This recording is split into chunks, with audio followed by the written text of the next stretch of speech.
Nous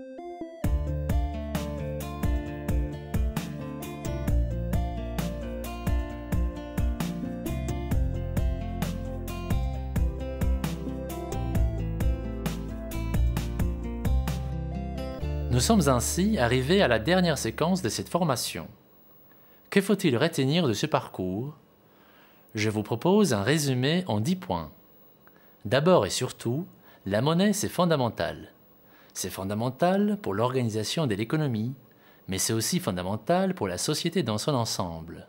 La monnaie, ce n'est pas uniquement un outil financier, c'est aussi un lien social. Ce rôle de lien social passe souvent inaperçu dans la vie quotidienne, mais il apparaît avec chaque crise financière et monétaire. Et il est central dans la plupart des projets de monnaie complémentaire dont nous avons parlé ici. Deuxièmement, la monnaie est mal comprise par les théories économiques qui dominent aujourd'hui. Dans la théorie économique standard, la pluralité monétaire n'existe pas, ou bien elle est considérée comme une anomalie. Alors qu'à travers l'histoire, la pluralité des monnaies et des modes d'émission est plutôt la règle et non l'exception. En réalité, le système monétaire centré sur les banques, tel que nous les connaissons aujourd'hui, est d'origine récente. Il s'est formé au XIXe siècle. Une fois qu'il a été mis en place, il s'est imposé avec une telle force qu'aujourd'hui il apparaît comme le seul modèle possible, et il semble impossible de penser autre chose. Autrement dit, ce n'est pas un hasard si les initiatives dont nous avons parlé ici restent largement ignorées des économistes universitaires. Troisième point de résumé, ces initiatives intéressent en revanche de nombreux acteurs de terrain, notamment ceux chargés du développement territorial, des élus, des collectifs citoyens, des entreprises, des réseaux d'économie sociale et solidaire, etc.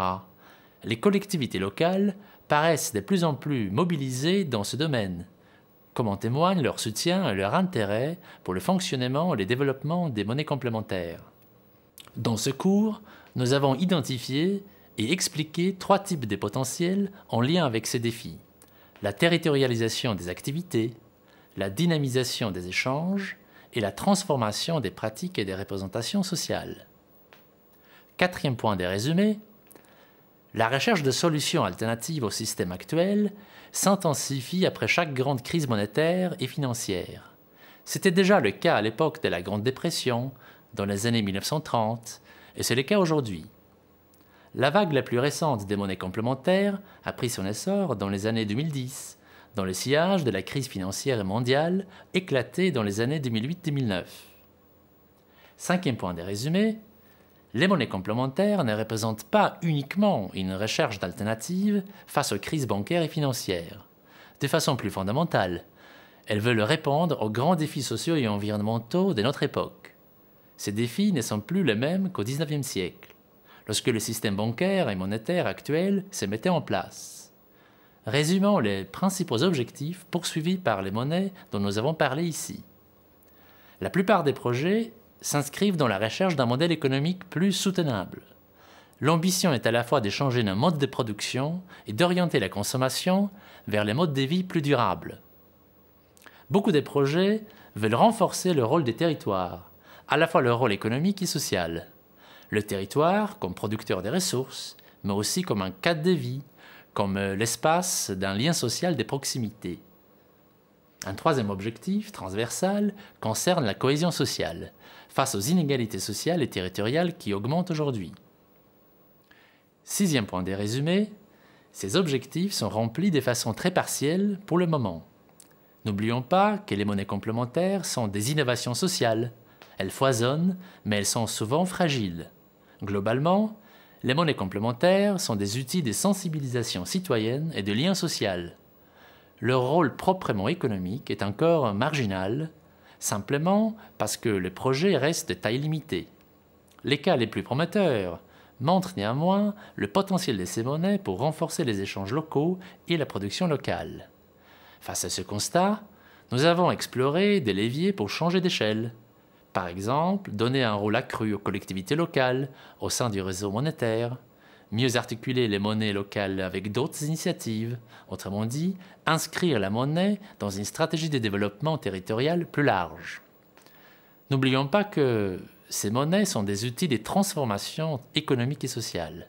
Avant même de lancer la monnaie, il faut donc mobiliser les adhérents et les parties prenantes pour définir collectivement les valeurs et les objectifs du projet. Ensuite, il faudra définir les modalités concrètes, le fonctionnement du circuit. Là aussi, les décisions doivent être prises de façon collective. Associer l'ensemble des acteurs du territoire est la meilleure façon de fédérer les alternatives. 7e point de résumé. En France, les monnaies complémentaires possèdent déjà un cadre légal qui leur permet de se développer. Mais ces cadres restent très contraignants et mériteraient d'être modifiés sur plusieurs points. Il s'agit notamment de donner aux collectivités et aux régies publiques plus des possibilités de participer aux échanges. Par exemple, les impôts locaux et certains services publics pourraient être payés en monnaie locale. Aussi, la monnaie locale collectée par une collectivité pourrait être réinjectée directement dans le circuit, au lieu d'être reconvertie en euros, comme c'est le cas aujourd'hui. 8e point de résumé, nous avons vu que les circuits monétaires complémentaires s'organisent autour de différents modèles. Et nous avons parlé des 4 modèles suivants. Monnaie locale. Ces monnaies impliquent tous les acteurs du territoire et organisent une partie de la sphère marchande locale. Monnaie-temps. Ces monnaies organisent des échanges de services et de savoirs en dehors de la sphère marchande. Monnaie des crédits pour les entreprises. Ces monnaies s'adressent aux entreprises et notamment aux PME. Des monnaies hybrides enfin, c'est-à-dire des projets qui combinent 2 modèles, voire plus, au sein d'un dispositif unique. L'hybridation des modèles fait partie de l'expérimentation actuelle. À ces 4 modèles, on peut ajouter des monnaies à vocation environnementale. Mais nous avons vu que ce n'est pas un type de monnaie particulier. La dimension écologique peut en principe s'appuyer sur tous les modèles. Elle est très importante au sein de la récente génération des monnaies complémentaires. 9e point de résumé, l'état actuel des monnaies complémentaires montre un fort potentiel de développement. Mais les obstacles sont également nombreux. Le cadre légal évidemment, mais aussi des freins culturels, comme la difficulté de penser d'autres formes de la monnaie que la monnaie bancaire.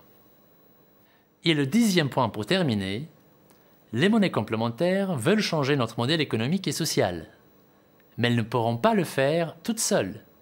En revanche, elles peuvent venir renforcer d'autres pratiques locales et d'autres politiques publiques. Il faut donc les inscrire plus clairement dans un projet économique et social global, notamment à l'échelle des territoires.